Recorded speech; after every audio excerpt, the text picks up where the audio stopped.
ഈ തസ്നീഖാൻ ഡാൻസിന് വരുമ്പോൾ ആ ട്രൂപ്പിൽ ഞാനുണ്ട്. അനിഫ അന്നത്തെ സുന്ദരനാണെന്ന് തെസ്നി പറയുന്നു, അന്നത്തെ പ്രേംനസീർ സാർ ആയിരുന്നു എന്ന് പറയുന്നു തെസ്നി പറയുന്നു, അന്നത്തെ ട്രൂപ്പിലെ പ്രേംനസീർ സാർ ആയിരുന്നു. അതൊന്നുമില്ല, അന്ന് ഭയങ്കര സുന്ദരന്മാരൊക്കെ ഇവിടെ ഉണ്ട്. അല്ല, അന്ന് ട്രൂപ്പിൽ കാണാൻ ഭയങ്കര ഭയങ്കര ഭയങ്കര സുന്ദരനൊക്കെ ആയിട്ടേ വരുള്ളൂ, ലിപ്സ്റ്റിക് ഒക്കെ ഇട്ടേ വരുള്ളൂ. ഞങ്ങൾക്ക് സംശയം നീ വേണമെങ്കിൽ എന്നെ പൊക്കിക്കോ, പക്ഷെ നുണ പറയരുത്. അല്ല, ഞാൻ പറയുന്ന കേക്ക്. ലിപ്സ്റ്റിക് ഇട്ട് ഞങ്ങൾ 2-3 ഫ്രണ്ട്സ് ഉണ്ടായിരുന്നു ഡാൻസിലെ. അപ്പൊ ഞങ്ങൾ ഇങ്ങനെ വരുന്ന സമയത്ത് അതിൽ കാണാൻ നല്ല ഭംഗിയുണ്ടല്ലേ, അതിൽ ലിപ്സ്റ്റിക് ഒക്കെ ഇട്ടാ വരുന്നത്. പിന്നെ മനസ്സിലായത് ചുണ്ടൊക്കെ ആ കളറ്, അങ്ങനത്തെ കളറായിരുന്നു. തസ്നി എന്നെ തത്തമ്മ ചുണ്ടനാക്കി. പിന്നെ അച്ഛൻ്റെ ഒരുപാട് ഗുണങ്ങൾ നമുക്ക് പറയാണ്ട്, ഞാൻ മാത്രമല്ല ഒരുപാട് അതിലേക്ക് വരാം. അപ്പൊ അതിന് മുമ്പായിട്ട് പറയുന്ന പോലെ സത്യം നമ്മുടെ പ്രേംനസീർ പപ്പുച്ചേട്ടൻ എല്ലാവരും കാണിക്കുന്ന തന്നെയാണ്. പിന്നെ ഞാൻ എൻ്റെ ഒരു പപ്പേട്ടൻ ഒരു ചെറിയ സ്പാനർ ഇപ്പൊ ശരിയാക്കി തരാടാ. അവിടെ എങ്ങനെ നോക്ക്, പാടാ പാടാ പാടാ. ഓക്കെ, എന്തായാലും ഇനിയിപ്പോൾ നമുക്ക് നമ്മുടെ ജാഫർക്ക് വരാം. ജാഫർക്കയിലേക്ക് വരുന്നതിന് മുമ്പ് ജോഷി നമുക്ക് തുടങ്ങാം. കാര്യം ജോഷിയുടെ ഏറ്റവും വലിയ ഭാഗ്യം എന്ന് പറഞ്ഞാൽ അൻസാറക്ക ആബേലച്ചൻ്റെ അങ്ങനെ അല്ല, സിനിമ എഴുതിയപ്പോൾ ആബേലച്ചൻ്റെ കഥാപാത്രം ചെയ്യിപ്പിച്ച് ഇന്നസെൻ്റ് ഏട്ടനെ കൊണ്ടാണ്. ആ ഇന്നസെൻ്റ് ഏട്ടനെ ഏറ്റവും വളരെ നന്നായിട്ട് കേരളത്തിലെ അനുകരിക്കുന്ന ഒരു ആർട്ടിസ്റ്റാണ് ജോഷി.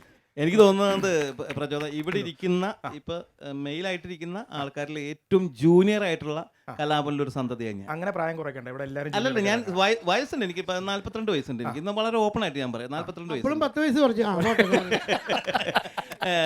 പക്ഷേ ഏറ്റവും ജൂനിയർ ആയിട്ടുള്ള ആളാണ് ഞാൻ. കാരണം ഞാൻ സംസ്ഥാന യുവജനോത്സവം, കാരണം കോളേജിലോ സ്കൂൾ തലത്തിലോ ഞാൻ മിമിക്രി ചെയ്തിട്ടില്ല. അങ്ങനെ വിൻ ചെയ്തിട്ടാണ് ഞാൻ കലാപനിൽ ഇന്റർവ്യൂവിന് വരുന്നത്. ഈ ഗാനമേള മിമിക്രി എന്ന് പറഞ്ഞു കഴിഞ്ഞാൽ അറിയാം, ഗാനമേള മിമിക്രി 3 പേര് മിമിക്രിക്കാരുള്ളൂ, ബാക്കി അത്രയും ഓർക്കസ്ട്രക്കാരുടെയും പാട്ടുകാരുടെ ഉള്ളിൽ വേണം ഞങ്ങൾ ഇരിക്കാൻ. അപ്പോൾ പരസ്പരം അങ്ങോട്ടും ഇങ്ങോട്ടും വണ്ടിയിൽ വെച്ച് ഓരോ തർക്കങ്ങൾ ഉണ്ടാവും. അത് ആരെങ്കിലും പോയിട്ട്, പണ്ടുണ്ടാവുമല്ലോ ഓരോരുത്തർ, ആരെങ്കിലും പോയിട്ട് അച്ഛൻ്റെ അടുത്ത് അത് പോയി പറഞ്ഞു കൊടുക്കും, ആ ജോഷി ഇന്നലെ വണ്ടിയിൽ വെച്ച് ഒത്തിരി മോശമായിട്ട് സംസാരിച്ചെന്ന് പറയും. അപ്പോൾ പിറ്റേ ദിവസം വിളിക്കും, അതെ ഇയാളൊന്ന് കാണണം, ഇങ്ങോട്ട് വന്നേ, ഇയാൾ ഭയങ്കര ദേഷ്യക്കാരനാന്ന് പറയണ്ടല്ലോ, ഇയാൾ മിമിക്രി ഒന്നല്ല കളിക്കണ്ട, ഇയാൾ പോയിട്ട് ധ്യാനം കൂടാ. എന്നോട് പോയി ഒരു ധ്യാനം കൂടാ പറഞ്ഞു. ഞാൻ പറഞ്ഞു ഇല്ലച്ച, ഞാൻ അങ്ങനെ ചെയ്തിട്ടില്ല. ഇല്ല, ഇയാൾ ഭയങ്കര തർക്കുത്തരവാദിയാ, ഇയാൾ പോയി ധ്യാനം കൂടിയിട്ട് വന്നാൽ മതി, അതിന്റെ പൈസ എത്ര വേണമെന്ന് വെച്ചാൽ ഞാൻ തന്നോളാം. അപ്പൊ ആ ഒരു സംഭവം. പിന്നെ പഞ്ച്വാലിറ്റി എന്ന് പറയുന്ന ഒരു കാര്യം, ഇത്രയും ഒരു പഞ്ച്വാലിറ്റി ഉള്ളൊരു പ്രസ്ഥാനം, അത് അവിടെ നിന്ന് തന്നെയാണ് കിട്ടിയത്. 9 മണിക്ക് എന്ന് പറഞ്ഞു കഴിഞ്ഞാൽ 9 മണിക്ക് വണ്ടി വിട്ടിരിക്കും. 9:05 ആയി കഴിഞ്ഞാൽ വിഷം പറഞ്ഞ വരും, 9:05 ആയി കഴിഞ്ഞാൽ ഫൈൻ.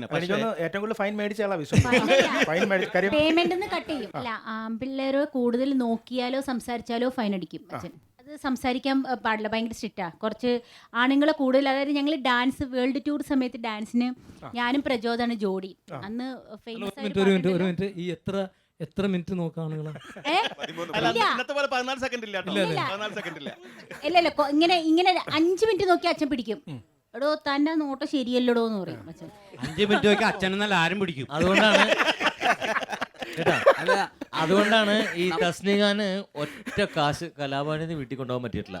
എല്ലാം ഫൈനായിട്ട്.